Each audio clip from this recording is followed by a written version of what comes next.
Mm. Hello, hello, hello, Bahamas.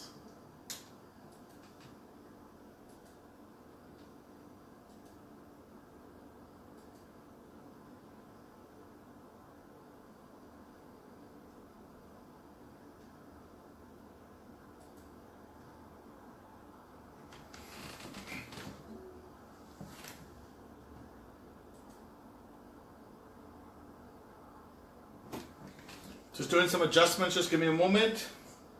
I'm answering a question tonight for some college students that asked me a question.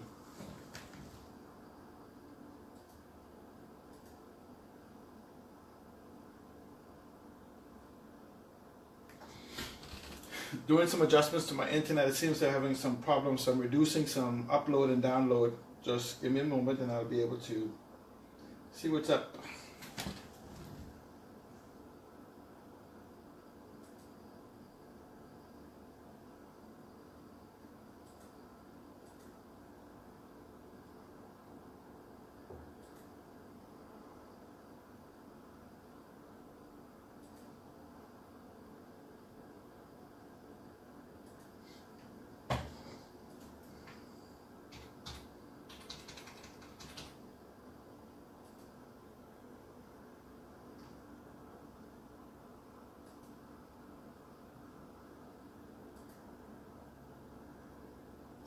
One moment, just bear with me.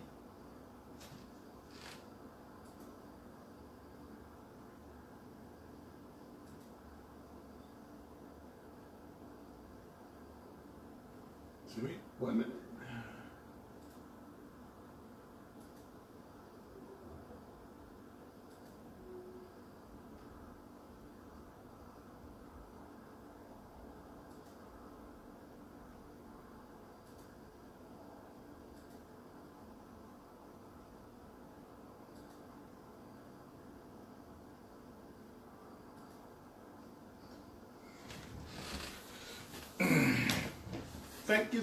Thank you for bearing with me for a moment. Turn off the audio in the background.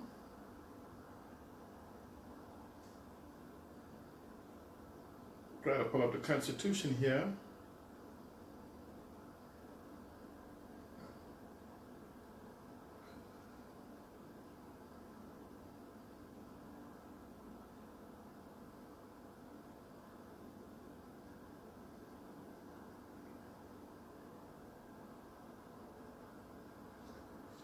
A number of young students from the University of the Bahamas and from the local high schools here on Grand Bahama have kept asking me this question concerning that they've heard in the public domain.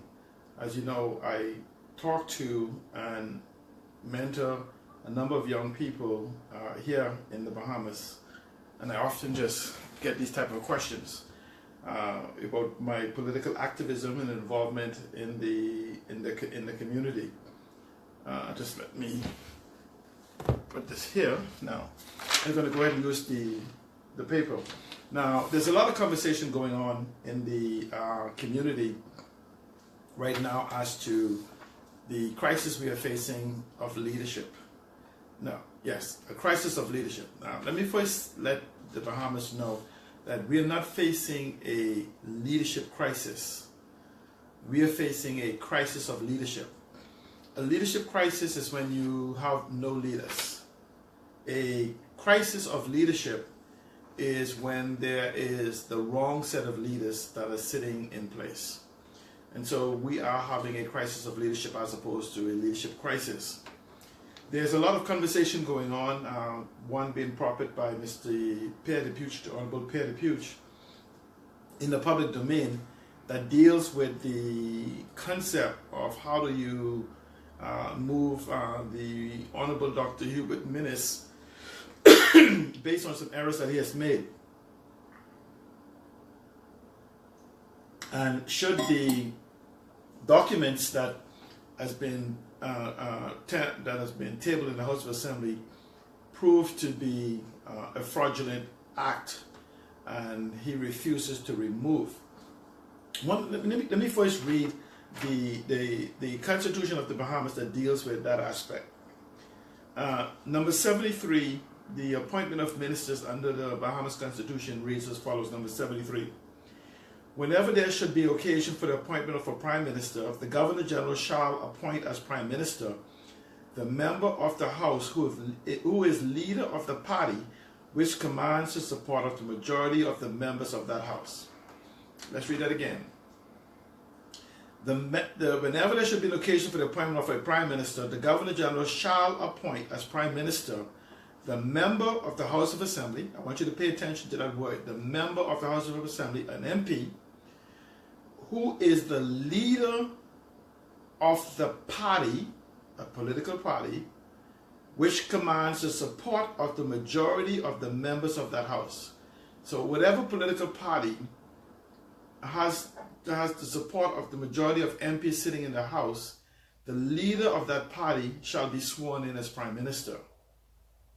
That's 73(1)(a). What we're going to talk about is we're going to talk about that, but we're going to talk about 73(1)(b).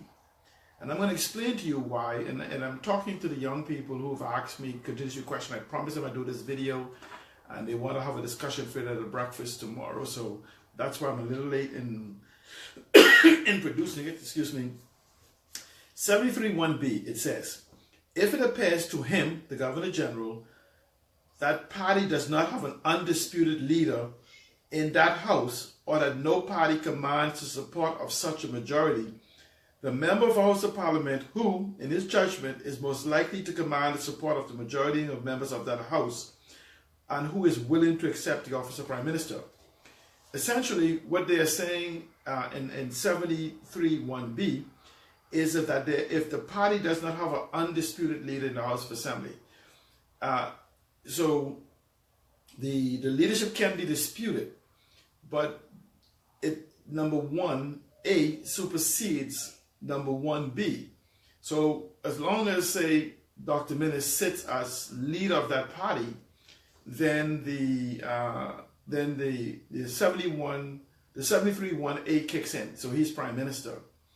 If 73(1)(b) kicks in, and there is, say, no leader of that particular party in the House of Assembly, and they cannot make a decision amongst themselves as to who would be the Prime Minister, the Governor General may exercise, I guess, a form of discretion, because it says that if it appears to him that no party has an undisputed leader in that House, or that no party commands the support of such a majority, the member of the House of Assembly who is, in his judgment, that's the Governor General, is most likely to command the support of the majority of members of the House. So one of the problems you have is, if you was to take a vote of no confidence in Hubert Alexander Minnis today, the 74(1) takes in, and I don't have all that printed here. I was trying to put up, but 74 takes in, 1 takes in, or 74 takes in, where if there's a vote of no confidence, the prime, oh, I do have a piece of it, and this is where we have the issue with the Prime Minister being removed. It isn't as simple as you have a vote of no confidence in the Prime Minister and he's removed from the position and another person steps in. Our Constitution gives him an option. It says, if the House of Assembly passes a resolution supported by the votes of the majority of members of the House of Assembly, declaring that it has no confidence in the Prime Minister, and the Prime Minister does not, within 7 days of the passing of such a resolution, either resign or advise the Governor General to dissolve Parliament, that's to call an election, the Governor General should revoke the appointment of Prime Minister. So here you have the three options. It says that if a vote of no confidence was to happen to Minnis, the options would have that he has 7 days to resign the position of Prime Minister, notify the Governor General to go to an election, or sit and have the Prime Ministerhood revoked from him. Considering the ego that we have in governance in the Bahamas, I don't think option number 1 will be exercised, where he simply stand down as Prime Minister and allow another MP to assume the position. And I don't think he will sit and allow the Prime Minister simply revoke the Prime Ministerhood from him. So that basically gives the another option, and this is my opinion, is that he would go to another election. So should there be a vote of no confidence, three options is on the table for the sitting prime minister. Resign as prime minister, go back to the people in the form of an election or poll, or sit and have the prime ministerhood revoked from you. Those are the three options in a vote of no confidence. It is not automatic. It gives them 7 days to make that decision. So the question is always then comes up, how do we then move a sitting prime minister without giving him that option? And I've heard one prophet by Pierre de Puch, where he says that simply a member of parliament would resign and another person from the outside who has the support within that particular party, the Free National Movement, would run in a by-election, putting him in the House, going to a convention, and then having Hubert Minnis removed. Now, I'm going to proffer that should that particular individual, who they say was the only person or still is capable of beating the first Prime Minister of the Bahamas, Sir Lyndon Pillin, was he alive, would be that person. But if I were sitting as Prime Minister and such a scenario came up, remember, the minute the person wins the by-election, I will understand that it is a process of or an attempt to remove me. And if I don't have command respect of the party machinery to make sure that I'm re-elected as the leader of the party, I still would have the option to simply, before the next party convention comes up, to notify the Governor General to set an election date even before the party convention. So he still has a way out of stopping himself from being removed unceremoniously from the position of leader of the party should a convention be called. And so unless there's some mechanism, I'm not familiar with the Free National Movement Constitution to the degree if there's a mechanism that they could remove him in a snap. But in that instant, you would have to call a whole convention to have him removed. So he'll be well aware of the move towards him to remove him as leader of the party and eventually prime minister. So how then would it be possible to remove the leader of the Free National Movement or any political party, in fact, without affording that individual an opportunity to respond by going back to a poll? After careful consideration, this is the method that I think would be best to achieve, and I'm welcome to alternative points of view. The way it would be achieved is that you would basically avoid, just dump the concept of having a member of parliament resign and move to, and then say the person comes into the House of Assembly and then you go to convention. I think it's a complicated, it's possible, but it's a complicated process. I think a more direct process would be, is simply to basically focus on 73(1)(b, and that is to remove the leader of the party in the House of Assembly while leaving the current leader of the party, a member of parliament who is leading the party, still in the House of Assembly. And the way to achieve that is I would call a convention of the particular political party. And at that convention on the floor, I would have an individual who has the capability of usurping or beating the current leader of the party, and we're referring to Hubert Alexander Minnis in this regard. I would have a convention, and that person would take a nomination from the floor, and once they defeat Hubert Alexander Minnis, he will no longer be leader of the party. At the same time, that particular member who would defeat Hubert Alexander Minnis will not be a member of parliament. With that member not being a member of parliament, you would then see where we'd have to move to 73(1)(b, because the leader of that party would not be a sitting member in the House of Assembly. And so essentially we would then have to look towards whoever commands the most respect of the MPs of that particular party in the House of Assembly. And hence you would have removed the current sitting member of parliament who now serves as prime minister in the House of Assembly. There's a lot of debate, and I talked to some people today concerning, the Minnis would have the 7 days, and I've spoke to some attorneys and some people who consider themselves constitutionalists, and they said no. On the instant, once the Governor General is notified that you have a new leader of the party, he no longer holds that position, and so it's just a matter of transitioning to a new leader of the party that's not in the House of Assembly, and 73 1B would kick in. So if the FNM is beginning to lose confidence in the leadership of Hubert Alexander Minnis, they should seek a person outside of the House of Assembly that has the ability to command the respect of the voting delegates and confidence of the voting delegates to be able to direct the party in the direction they want to go, basically bestow confidence in a particular individual, or convince the sitting members of Parliament to support that particular individual as Prime Minister. And should that individual want to then go into the House of Assembly, they can then seek someone to step down and then run after the fact, because they would still be leader, and they would run after the fact to get into the House of Assembly.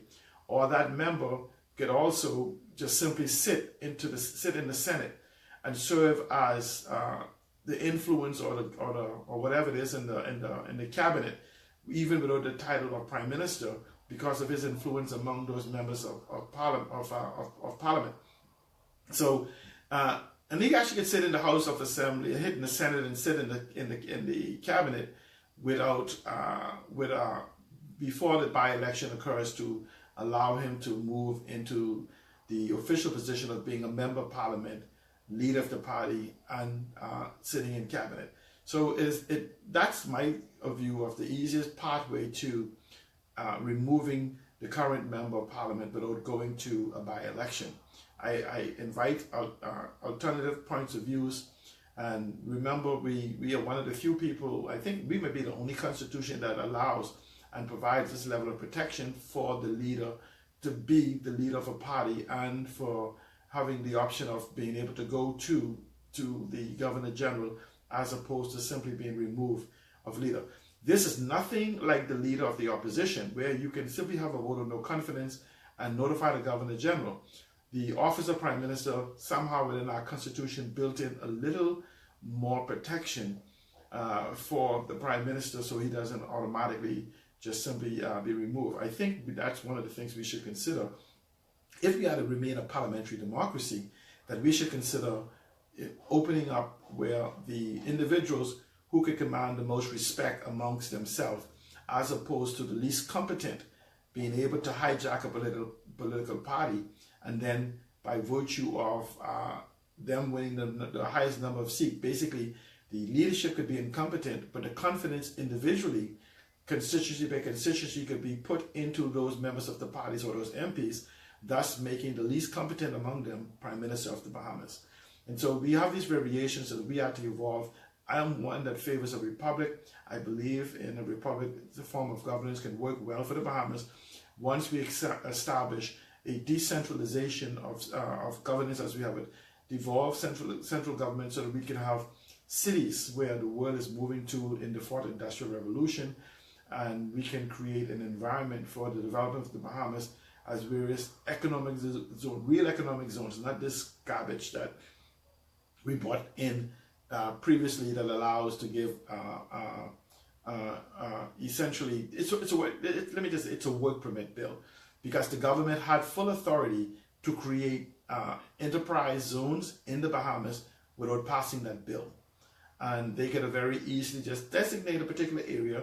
The government has full authority to give tax concessions without going through the whole rigmarole. So they could have designated islands to be this zone, that zone, whatever zone we want to be. But again, it may be that just our leadership have no comprehension of the laws of the Bahamas or what the Constitution permits. The Constitution we have is a wonderful document. And I'm going to come back and we're going to talk about immigration. We're going to talk about these things. Because the beauty about our Constitution is that, in fact, a Constitution does one of three things. It actually protects rights, or what we like to use the word is enshrined. The second thing, it gives consent for discrimination. The fact that the Constitution gives consent for discrimination, then it is not ultra vires to the Constitution. And the third thing is that it denies a particular right or process. The beauty is our Constitution, as far as I'm aware, gives no denial of anything. It doesn't say you cannot do this, you cannot do that. So what happens is people have to understand that, so even though the Constitution enshrines particular rights, you do not get any rights from the Constitution. It must be transferred to you in statute law. The Constitution is like a blueprint of a house. You don't live in the blueprint. You must transfer what the blueprint demands into the building of the house, what we call statute laws. And so it simply says, when you create your statute laws, these rights must be protected. Our Constitution gives, I think, maybe 2 opportunities for discrimination. Let's use one we want to focus on. And that is, it gives the government the right to discriminate in the gaming license, in gambling. Now, the beauty about it is that even though the Constitution gives the right for the government to discriminate against Bahamians in gambling, the Constitution does not mandate that you must be discriminated against. So there is no resolution, no constitutional amendment is needed to transfer the rights for ownership of banks, to transfer the right of ownership of casinos or gambling institutions to Bahamians. That is at the discretion of the government. So please let's continue with the 45-year lie about the Constitution prohibits us from owning banks. The Constitution prohibits us from owning casinos. That is being our leaders' decision to exercise that right given to them in the Constitution to create laws that basically says, once they create the laws that denies us access to those industries, the Constitution says we do not have a right to sue them and have that right restored. So even though it's there, we need no constitutional amendment. We just need leadership that has confidence in the Bahamian people to say they have the ability to own banks, they have the ability to own financial institutions, they have the ability to own casinos and the likes. So, you know, this group lie that has happened over the years must come to an end, and we must get a better understanding of our Constitution to understand the shigmarangs or whatever you want to call it that has happened in our country, because our leaders have either been unaware, ignorant of this thing, or been complicit in making sure that Bahamians don't have any particular rights. So again, if we want to own casinos, the government of the Bahamas simply strikes down the law and treat casinos and gaming institutions as simple licenses where you would go and get a food start license or a chicken shack license, whatever. And I mean, of course, we would put additional requirements to protect the populace, such as maybe some fiscal financial requirements for bonding and whatever else to make sure that you can meet requirements. You know, if you were to remove it where we could own banks, of course, we still have to meet the laws for whatever the banking, central bank, whatever else sets up for us to do. If we could own casino, you could set certain guidelines. But the mere fact of blatant discrimination of Bahamians in the law, not the Constitution, the Constitution does not discriminate against Bahamians owning banks. Don't let no one tell you that. Don't let the talk show callers or anyone continue to repeat that. The Constitution does not discriminate. It gives government permission to discriminate, but you have no recourse. And the government chose to continue to discriminate, so we can just simply petition them to strike that down, let Bahamians own casinos in the new dispensation. You can imagine that a Bahamian finds 10 gamblers, a digital casino, that we could sub-license maybe from Flowers or Sabas, and we could sell to the millions of people, the 400 million people around the world that actually gambles. And you just find your little 10,000 people that you make $1 a month from. So your digital casino that has no location, it has nothing but a server in the space, gives you the opportunity to say, find 10 individuals who want to gamble in your casino, and those 10,000, and those 10,000 individuals lose just on an average of $1 each. So you just maintaining this digital casino. In fact, you don't maintain it. Sabas or Flowers or whoever would maintain your back office for you, and you would just keep the $10,000 basically for those losses. That's the new economics of the digital economy. And we're going to talk about the digital economy. We're going to talk about how to get 2,000 individuals into the space. If we can find 2,000 individuals per year, or even 1,000, 2,000 individuals a year with access to $250,000 in the global marketplace, and that $250,000 is not no huge amount of money. Ladies and gentlemen, that's a small amount, and you believe it or not, these loans are secured by intellectual capital. And 2,000 young people or old people or whatever amount of people in our Bahamas entering the arena of business in global economics would insert $500 million into our economy. And if you want to argue that we can't find 2,000, what about 500?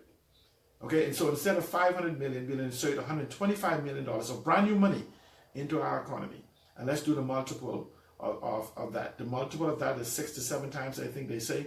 So automatically, you would definitely almost put $1 billion in insertion. You'll have the 125 million times 6 into our economy. So we'll have 125, no, not 125, it's 500, 250, and 125, yes. 125 million will insert into the economy by putting 500 individuals with access to global capital into our economy. We could transform our economy. Imagine 500 digital businesses on Grand Bahama with access to, let's say 125 individuals with access to 250,000. Let's say 100 individuals with access to 250,000. Let's say 200 individuals with access to $100,000. So we can totally change our economy if we look at the laws that has prohibited the Bahamians and has kept us a slave in our economy. But it comes back to why I did this video for you, the young people that are watching, is the fact that what we have is a crisis of leadership in our country. Not a leadership crisis, but a crisis of leadership. A leadership crisis is when there is no leaders. A crisis of leadership is when you have inept, incompetent, incapable leaders in place of proper leadership. And we have to understand that first-rate leaders choose first-rate people to be around them, to surround themselves with. Second-rate leaders chooses third-rate people. And we could basically judge whatever you want of how that has progressed by simply looking at the 50 years of development that we have seen to brag about compared to the global benchmark that has been established since majority rule. Now, we are now in 45 years since the independence order that has been established, and we are moving towards our 50th year in 2023. The question is, where will we be in the global aspect of things?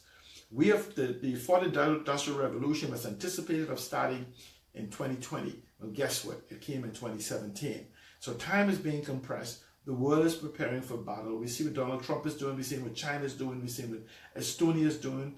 We're seeing what Norway is doing. We're seeing what Iceland is doing. We're seeing what Singapore is doing. We're seeing what all of these countries are preparing for the fourth industrial revolution. Saudi Arabia is one of the giants among those in preparations, and even they are moving away from oil. And the reason that we have to begin to have a conversation is that we can move away from these so-called fantasies like the Oban Energies deal that we have in East Grand Bahama that seek to destroy our entire island and our environment as we know it, so that we can have, in about 12 years, if these individuals who have no capability are able to do this, we'll create 250 jobs, destroying the entire environment.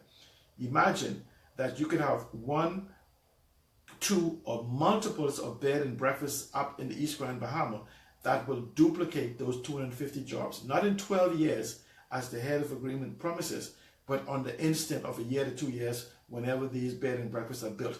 We're not just talking about these mega monstrosities that we have, but bed and breakfast hotels, small boutique hotels that actually incorporate the beauty of the ecotourism. And the same thing could apply in West Grand Bahama, where we take the cultural aspect of the cultural and heritage aspect of our society, of our island, and basically create the same type of bed and breakfast or boutique hotels to have the experience of our sun, sand, and sea, and the beautiful Bahamas that has been given us by the gift of God. Oban Energies, oil refineries are not part of, should not be part of a master plan for the entire Bahamas. $5.5 billion and 250 jobs. Don't mind the whole noise in the marketplace with the 600 jobs and the spill-off jobs. The question is, who in the Bahamas today, supposedly this 21st century type environment of refinery they're going to build today in the Bahamas, who are those individuals, if there was a breakdown tomorrow, would be the experts to go and build this refinery? Let's be honest with ourselves. We are not talking about Bahamians. It is illusionary benefits. So let's go back, and I don't want to tell the FNMs if you have to do whatever is necessary, but we're going to let you know that to our government that we're not going to sit and take anything from you. If you want to prove who you are, bring us competent ideas so we can develop the Bahamas and one of inclusion. And I want to remind you, if you don't come to us, we're going to come to you. You're now dealing with a new behemoth. We are trusting, but we are verifying. That is why you fell into trouble with each of these steps of the Oban deal, and which brought young people, these are young people in college, young people in high school, that is asking the question, how can we remove the Prime Minister? You should not be at this position where discussion is happening about our young behemoths, not on how do we build the Bahamas, but how do we remove a current sitting Prime Minister so that we can have economic development. To the young people, they really don't care whether we have an election or not. They are simply asking for continuity. Can we remove a Prime Minister? And I propped that at the beginning of the video. And once again, I'd say to you, it's not going to happen by a vote of no confidence in the House of Assembly, because the current Prime Minister can simply go to an election, which the young people have demonstrated, have said that they don't mind as long as they have competency replacing him. The second aspect of that is, if you have a person in the, as propped by Mr. Pierre Depuch was to resign and to go into the House of Assembly, you're still having the same environment where a coward of a leader would opt to not simply stand down because of the vote of no confidence, but rather run back to the poll, basically take a Hail Mary, or simply say, if I can't drive the car, I slam it into the wall. So the option I'm proffering is that a leadership move would have to happen at a convention by an individual not sitting in the House of Assembly. But I mean, actually, you could have the individual in the House of Assembly at a convention. But the question is, look amongst the individuals that currently sit in the House of Assembly and ask which one of them would command the majority of the delegates, because you're not talking about members of parliament. They would have to convince the delegates that they would make the best leader. Whatever amount of delegates there is, I think the FNM are between 400 or 500. So if you don't have a particular person now sitting in the House of Assembly who can garner more delegate support than Hubert Alexander Minnis, then I would suggest that you bring back a dinosaur that can achieve it within the party, but would not achieve it within the country, because we sent a message to most of the dinosaurs already. So you can do it for the sake of changing leadership within the Free National Movement, but I'm going to tell you, the people of the Bahamas have rejected the concept that these individuals are brought back. So you can use it as a sleight of hand to change the leader. Or, if you have that much clout and power, call a convention and anoint your favorite son or daughter in the House of Assembly, who you would convince the delegates would be a better Prime Minister given the opportunity to lead the party. And so that's another variation right there that just came to my mind, is to have whoever that individual is to endorse one individual in the House of Assembly at a convention. So basically that's almost two ways. That individual will run. The first way that now came to me is that individual will run and become leader of the party without being in the House of Assembly, or that particular leader would, that particular person with influence would actually endorse an individual in the House of Assembly, causing the delegates at that convention to garner behind that person and affording that person to be named the leader of the political party. So that's two ways of removing. It's one way, but two variations, two forks, and that is to remove the leader of your party at a convention as opposed to in the House of Assembly. The House of Assembly takes you to an election, and at a convention you have a choice of a person with influence endorsing an individual or running themselves for leader. And if the person who runs for leader is not in the House of Assembly, whoever that person endorses that sits in the House of Assembly will most likely become Prime Minister. Thank you so much, and I look forward to talking to you. I'm going to try to do this a little earlier. I know I promised to do some continuation of this. I'm going to try to choose a time around 7:30, 8 o'clock, because generally I'll be finished, and we can begin to have a conversation, because I really, really want to talk about inserting behemoths into this new fourth industrial revolution. A promise been made for a cultural and heritage zone in West Grand Bahama, and the Free National Movement have not talked about that yet. The 5 members of Parliament, or the Prime Minister, or the Minister for Grand Bahama. We have no blueprint. 10 years later, we have no strategy and no plans. We talk about a digital Grand Bahama, a plan they said has been finished around January 15th. Nobody has seen it except for the Tribune, and it's not been released to the public. One person, as a person interested in the digital economy and understanding it, being in it for well over 30 years, or actually 40 years now, being involved in technology for 40, wow, it's 40 years, wow. For 40 years now, being involved in technology, not just talking about it, being immersed in it. So I'm looking forward to this so-called strategy for Digital Grand Bahama. I can tell you, the Port Authority has no clue. The leadership of the Port Authority have no clue. If they knew what to do, they would have done it. And I've spent countless hours with leaderships of the Port Authority, from chairmanships to presidents, to vice presidents and the likes, and they don't have a clue. I can stake my life on it. They have not a clue on how to develop Grand Bahama, period, not less move it to a digital realm. And I would challenge anyone in the Port Authority to dismiss me of this idea. So the Digital Grand Bahama is my domain. It can affect the entire Bahamas, because I look at a bigger picture. I see Grand Bahama as a gate, as a hub that ties into the gateway called the Bahamas to the rest of the Caribbean and South America.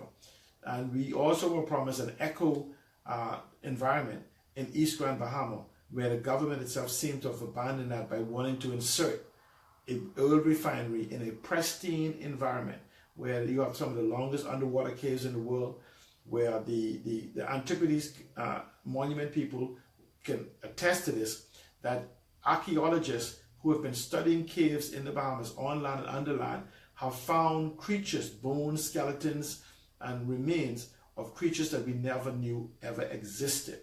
We are finding human remains, animal remains, plant remains, flora remains. And so we are now going to move to dredge a harbor and destroy these underwater caves so that we can have an oil refinery for 250 jobs.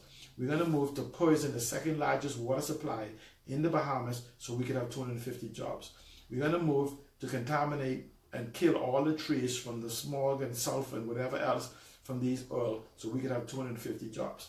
When you have hundreds of thousands of acres in the Bahamas and the East End that can be developed into pristine eco-tourism environment that thousands of individuals will come to the Bahamas as flock to experience our beaches, to experience our underwater cave, to find our finds, to find out where the Caribs and the Arabs or whatever on top of land.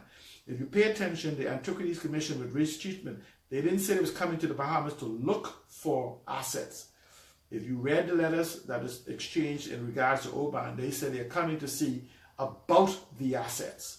Not that means they know there's some assets there. It's in the cave, it's on the top of the ground, it's neatly buried around. But so what are we going to do? For 250 jobs, where 90% of them will most likely be to foreigners, and not a dime in taxes from this development for 90 years, we are going to give away the entire island, the entire opportunity for a clean, green, and pristine Grand Bahama. What we have to do is rethink, reimagine. And this is where we are facing the crisis of leadership, not the leadership crisis.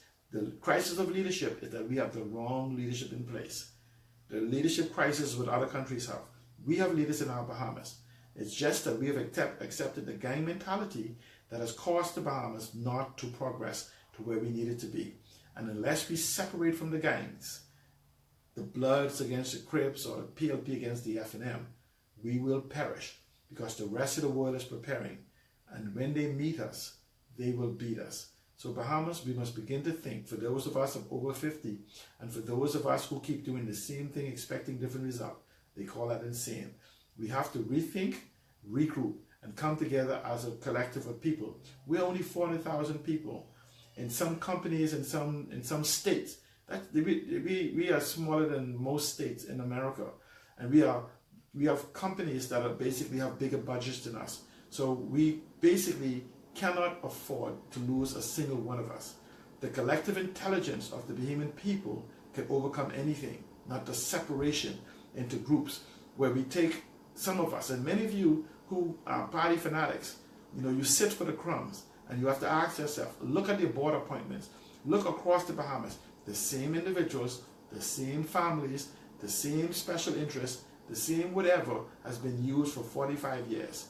And the only thing you get to do, just like the people who brag about the Cowboys or the Dolphins or the Raiders, you get to sit on the couch and say your team win. But absolutely, when they're sharing out the rings, when they're sharing out the trophies, when they're sharing the pay, you don't get a dime. But you get to brag that your team win, that you were able to pick the winning team. but nothing in it for you. Not as a Bahamian. They give away your country, thousands of acres, that worth millions if not billions of dollars. And what do you get? JOBS, just overbroke suckers in a just overbroke system. A wise country would leave an inheritance for its children. And so yeah, why we would choose to leave Oban, because in the heads of agreement with Oban, coming back to that, it's going to cost about $25 billion to remove the oil refinery in 25, 30 years. Nowhere in our heads of agreement, it gives a responsibility who is going to pay that $25 billion. And that's without the environmental damage.